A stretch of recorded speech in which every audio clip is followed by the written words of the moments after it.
नमस्ते दोस्तों, मैं हूं सतीश कुमार। मेरे लाइफ में बहुत ही कम दोस्त हैं, इसलिए मैं किताबों से ज़्यादा दोस्ती करता हूं। रिसेंटली मैं प्रीति शेनॉय जी के द्वारा लिखित किताब life is what you make it इसे पढ़ा। टाइटल देख के मुझे लगा था कि ये एक मोटिवेशनल किताब होगी या एक सेल्फ हेल्प किताब होगी, लेकिन ये एक कॉम्प्लेक्स लव स्टोरी के साथ बाइपोलर डिसऑर्डर नाम का मेंटल इलनेस को एक्सप्लेन करने वाली किताब है। इस किताब को मैं कम्प्लीटली पढ़ा और पढ़ने के बाद मुझे लगा कि आपके साथ कुछ चीज़ों को शेयर करना ही चाहिए। इस किताब से हम सबको, स्पेशली कहना है तो यूथ्स को और उनके पेरेंट्स को, सीखने के लिए 5 बेस्ट लव लेसन्स मिलते हैं। यदि आप एक स्टूडेंट है तो, टीनेज में है तो आपको भी इन 5 लव लेसन्स को अच्छे से समझना चाहिए।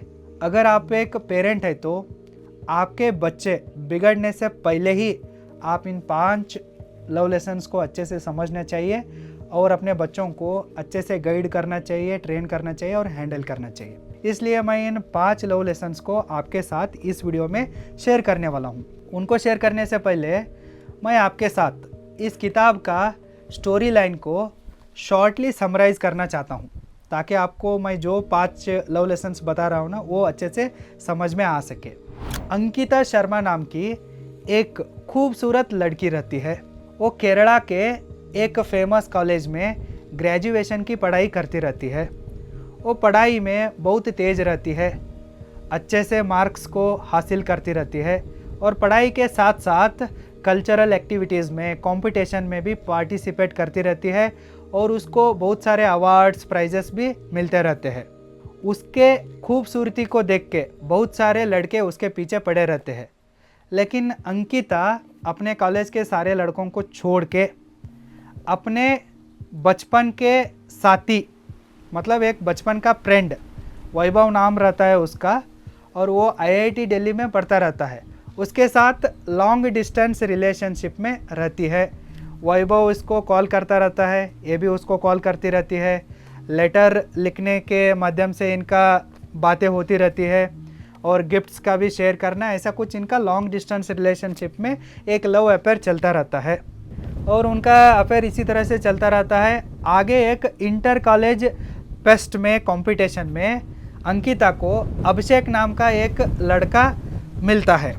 वो अंकिता के खूबसूरती को देखकर इसके पीछे पागलों की तरह पड़ता है, सीधा जाके प्रपोज करता है, उसको प्यार करने के लिए मनाने की कोशिश करता है।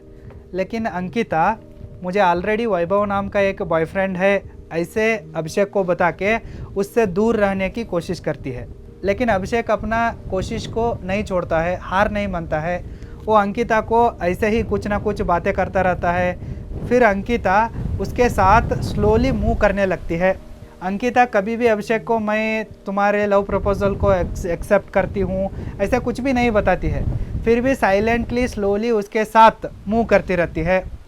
उसके साथ बाइक पर घूमने के लिए जाती रहती है, चाय के लिए जाती रहती है, टिफ़िन के लिए जाती रहती है। उन दोनों के बीच हग्स भी होते रहते हैं, वो उसको किस करना, ये इसको किस करना, ये सब चलता रहता है। वैभव उधर दूर रहता है, लेकिन अंकिता इधर अभिषेक के साथ इस तरह से एक चक्कर को चलाती रहती है। ऐसा चक्कर इनका चलता रहता है।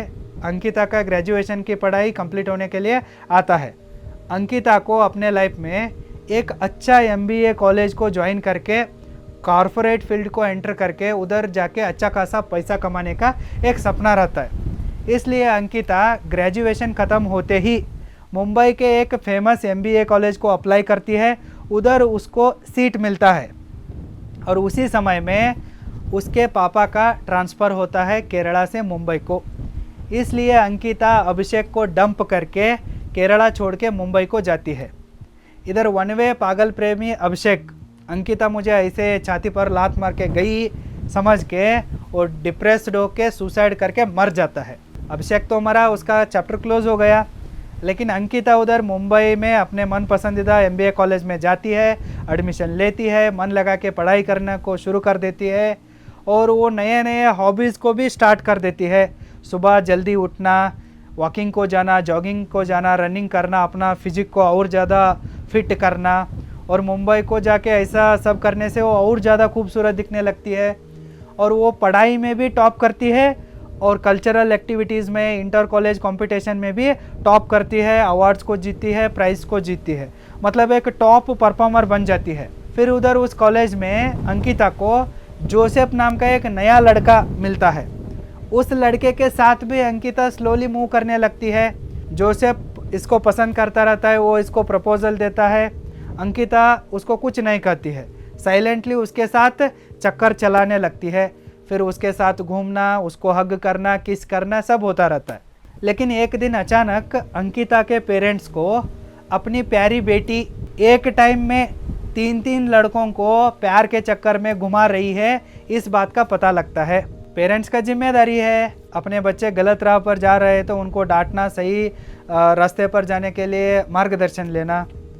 लेकिन अंकिता के पेरेंट्स थोड़ा अंकिता के साथ रूडली बिहेव करते हैं, उसको गाली देते हैं, उसको क्लास लेते हैं, अच्छे से डांटते हैं, उसको वार्निंग्स देते हैं और अंकिता के सामने ही उसको जो लव लेटर्स आए होते हैं और गिफ्ट्स मिले होते हैं ना, उनको जला देते हैं। इन गिफ्ट्स और लव लेटर की वजह से ही अंकिता घर में पकड़ी गई होती है। उसके सामने ही इन सब चीज़ों को जला देते हैं और अंकिता को एक वार्निंग देते हैं। इससे अंकिता को बहुत बुरा लगता है, मुझे इतना भी फ्रीडम नहीं है क्या, इसमें मेरी क्या गलती है, ऐसे ख्याल आते रहते हैं और अंकिता सडनली डिप्रेशन को जाती है। लेकिन ये ऑर्डिनरी डिप्रेशन नहीं रहता है, सैडनेस नहीं रहता है, ये एक मेंटल इलनेस रहता है। बाइपोलर डिसऑर्डर नाम का एक मेंटल बीमारी रहती है। अंकिता हर चीज़ से दूर रहने लगती है, उसको पढ़ाई में मन नहीं लगता, वो पढ़ने की कोशिश करती है फिर भी वो पढ़ नहीं पाती है।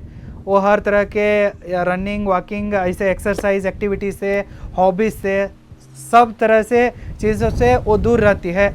अपने घर में ही, अपने रूम में ही अपने आप को बंद कर देती है, एक अंधेरे कोने में सड़ने लगती है। अंकिता को भी पता नहीं रहता मेरे साथ क्या हो रहा है, वो तो इस बीमारी से अफेक्ट हो जाती है, उसको मेंटल अटैक्स और पैनिक्स आने लगते हैं।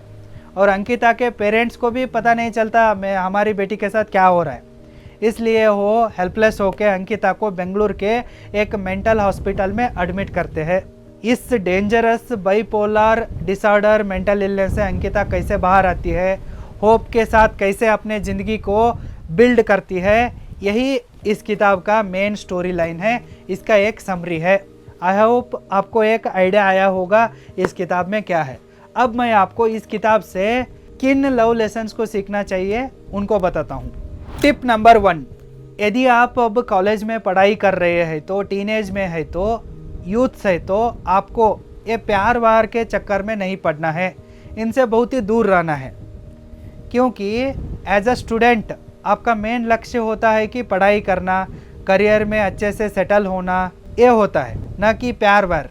और उस छोटे उम्र में आपको सच्ची प्रेम होता ही नहीं है, वो एक जस्ट फिजिकल अट्रैक्शन रहता है। ये फिजिकल अट्रैक्शन आपको और आपके ज़िंदगी को बर्बाद करता है। इसलिए आपको टीनेज में, कॉलेज में रहते वक्त ये प्यार वार के चक्कर में नहीं पड़ना चाहिए और उनसे बहुत दूर रहना चाहिए और अपने पढ़ाई के ऊपर फुल्ली फोकस करना चाहिए।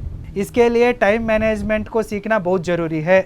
यदि आप टाइम मैनेजमेंट स्किल्स को अच्छे से सीखना चाहते हैं तो, अपने पर्सनल लाइफ को, प्रोफेशनल लाइफ को अच्छे से मैनेज करना चाहते हैं तो, अपने लाइफ में अपने सारे सपनों को जल्दी अचीव करके एक बड़े लेवल पर जाना चाहते हैं तो, आप roaringbusinessschool.com को विजिट कीजिए और हमारे अल्टीमेट टाइम मैनेजमेंट कोर्स में एनरोल कर लीजिए। टाइम मैनेजमेंट स्किल्स को सीखिए और अपने लाइफ में एक बड़े लेवल पर जाइए। Tip number 2, one way love को कोई भी वैल्यू नहीं रहती है। वन वे लव सिर्फ आपको दर्द देता है और मौत को देता है। दर्द और मौत के अलावा आपको वन वे लव से कुछ नहीं मिलता। एग्जाम्पल के लिए बताना है तो, इस कहानी में आने वाला अभिषेक को देखिए।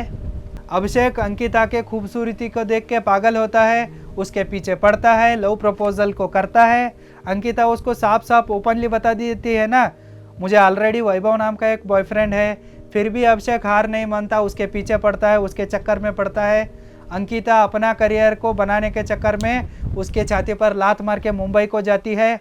लेकिन इधर अभिषेक का हाल क्या होता है, वो सुसाइड करके मर जाता है। इसी तरह से आपका हाल होता है। वन वे लव से आपको कुछ नहीं मिलता, एक बेनाकामयाब कोशिश है, यूजलेस चीज़ है। ये आपको सिर्फ दर्द देता है, मौत देता है। इसलिए वन वे लव से जल्द बाहर आ जाइए। Tip number 3, long distance relationships को किसी भी तरह का फ्यूचर नहीं रहता, वो जल्दी ख़त्म हो जाता है, ज़्यादा दिन नहीं टिकता। ज़्यादातर केसेस में लॉन्ग डिस्टेंस रिलेशनशिप से सिर्फ धोखा मिलता है, पैसा बर्बाद होता है, टाइम वेस्ट होता है, इतना ही होता है। इसलिए आप लॉन्ग डिस्टेंस रिलेशनशिप्स को जितना होता है ना उतना अवॉइड करना चाहिए, उससे दूर बच के रहना चाहिए। एग्जाम्पल के लिए बताना है तो इस कहानी में आने वाला वैभव को देखिए। वैभव अंकिता से सच्चा प्यार करता रहता है, उसके लिए लॉयल रहता है, लेकिन अंकिता क्या करती है, केरला में कॉलेज में रहते वक्त अभिषेक के साथ चक्कर चलाती है, किस हग करती है, फिर उसको लात मार के उसको मरवा के इधर मुंबई को आती है, इधर जोसेफ नाम के लड़के के साथ फिर वही चक्कर को फिर से शुरू करती है, उसको भी किस करती है, हग करती है, इधर वैभव को चीट करती है ना। लेकिन उसको मैं गलत रास्ते पर जा रही हूँ, मैं गलत कर रही हूँ, वैभव को धोखा दे रही हूँ, इस तरह का कुछ भी एक अवेयरनेस नहीं रहता, अफसोस नहीं रहता। लॉन्ग डिस्टेंस रिलेशनशिप में हम लॉयल है तो क्या हमारी पार्टनर लॉयल है इसका कोई गारंटी नहीं मिलता हमको। ज़्यादातर लोग पीठ के पीछे धोखा देते हैं, मौका मिला तो चौका मार देते हैं, सेक्स करते हैं, पैसा लूटते हैं, चक्कर चलाते रहते हैं, मूवी को जाते हैं, डेटिंग सब करते हैं। पीठ के पीछे आपका पार्टनर कुछ भी कर सकता है, आपको पता भी नहीं चलता। इधर आप मेरा सच्चा प्यार है, वो है, ऐसा है, अपना मरवाते रहते हैं, अपना कटवाते रहते हैं, अपना पैसा टाइम उनके पीछे बर्बाद करते रहते हैं। लॉन्ग डिस्टेंस रिलेशनशिप से आपको धोखा के अलावा कुछ नहीं मिलता, इसलिए आपको इसको कुछ भी फ्यूचर नहीं है समझ के इसे अवॉइड कीजिए, इससे दूर बच के रहिए। टिप नंबर 4, ये लव लेसन पेरेंट्स के लिए है खासकर। जब आपके बच्चे बड़े हो जाते हैं ना, कॉलेज में पढ़ने लगते हैं ना, तब आप अपने बच्चों को फ्रेंड्स की तरह ट्रीट कीजिए, अपने बच्चों के साथ गहरी दोस्ती को बनाइए। आपकी दोस्ती आपके बच्चों के साथ इतना गहरा होना चाहिए कि उनके कॉलेज में जो भी चलता है ना, क्लास बंक करना, कुछ भी जोक्स मारना, कुछ इंसिडेंट्स होना, उन सारे चीज़ों को आपके बच्चे आपके साथ बेहिचक शेयर करना चाहिए, बिंदास, बिना किसी एजिटेशन, बिना किसी डर से आपके साथ आके शेयर करना चाहिए। पापा हमारे कॉलेज में आज ऐसा हुआ, टीचर के साथ हमारे बच्चे ऐसे किए थे, टीचर ने ऐसा पनिशमेंट दिया, हमारे कॉलेज में लड़का ऐसा किया वैसा किया, मम्मी ऐसा हुआ। आपके बच्चे आपके साथ ऐसा आके रोज़ शेयर करना चाहिए उनके कॉलेज में क्या होता है। उस तरह से आपकी दोस्ती उनके साथ गहरा होना चाहिए। यदि आप इस काम को किए बिना उनके साथ बहुत रूडली बिहेव करते हैं, तो स्ट्रिक्ट से उनको पालने की कोशिश करते हैं, तो ये होता नहीं है। क्योंकि बच्चे बड़े हुए होते हैं, उनका भी एक एटीट्यूड रहता है, ईगो रहता है, और ये उस एज ही ऐसा रहता है, उनके ऊपर उनको ही कंट्रोल नहीं रहता। फिर आपके ऊपर कैसे वो आपके दबाव पर आ सकते हैं। इसलिए उनके साथ दोस्त बन जाइए, दोस्त बन के उनको सही रास्ते पर भेजिए, उनको सही गाइडेंस दीजिए। अगर आपके बच्चों को कुछ डाउट आता है तो इस लव के चक्कर आते हैं, तो वो आपके साथ शेयर करते हैं। आपके बच्चे बिगड़ने से आप रोक सकते हैं। अगर आपके बच्चे बिगड़े हैं तो ऑलरेडी पता होने के बाद उनके साथ रूडली बिहेव मत कीजिए, सीधा कुल्हाड़ी को मत चलाइए, क्योंकि आपके बच्चों का मन बहुत सॉफ्ट रहता है, उनको क्या हो रहा है उनको ही पता नहीं रहता, उतना नॉलेज नहीं रहता है, लेकिन आपको तो नॉलेज है ना। इसलिए आप ऐसे सिचुएशंस को बहुत सोच समझ के कूल तरीके से हैंडल कीजिए, अच्छे से हैंडल कीजिए।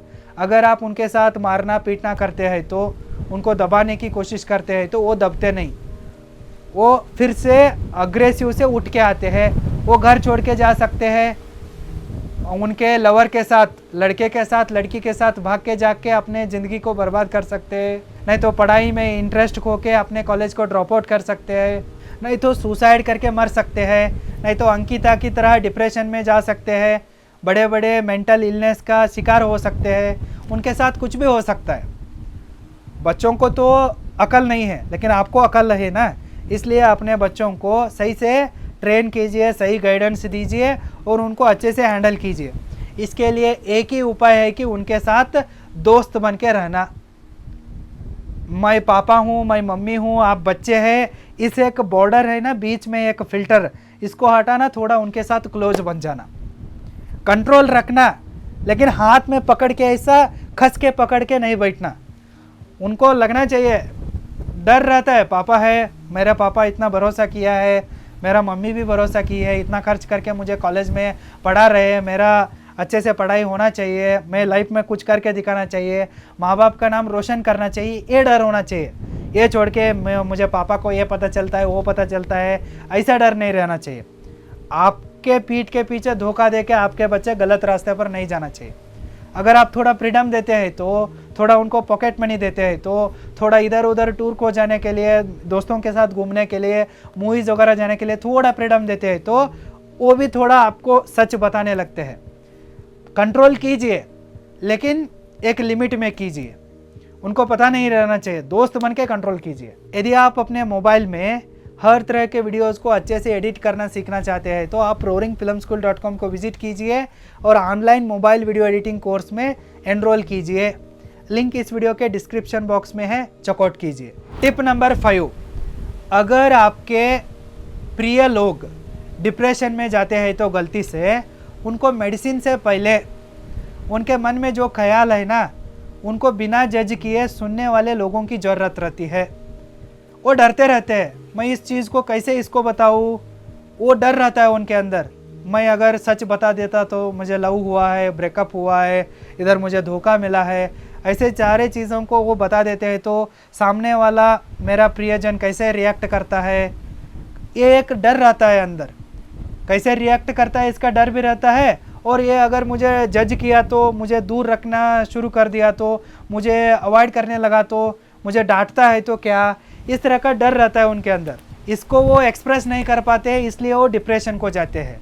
इसलिए उनको मेडिसिन से पहले उनके मन की बात को, दिल की बात को सुनने वाले लोगों की ज़रूरत रहती है। आप उनको सुनिए, उनकी तरफ थोड़ा ध्यान दीजिए, उनको थोड़ा प्यार दिखाइए, एक टाइट हग दीजिए, तब वो जल्दी डिप्रेशन से बाहर आते हैं।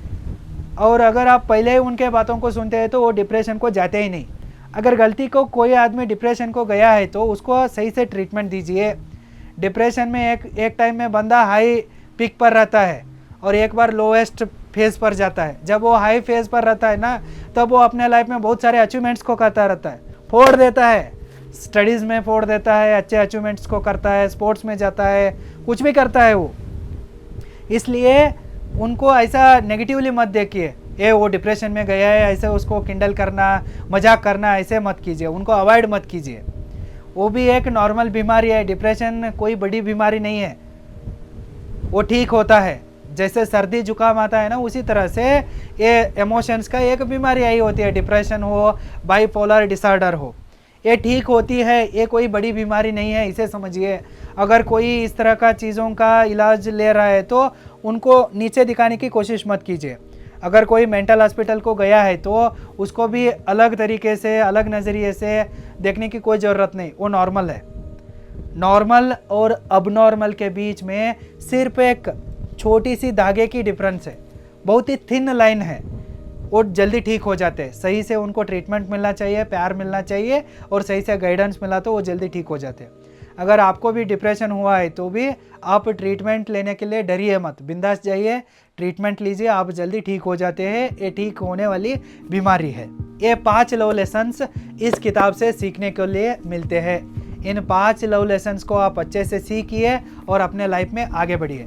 All the very best, thank you so much.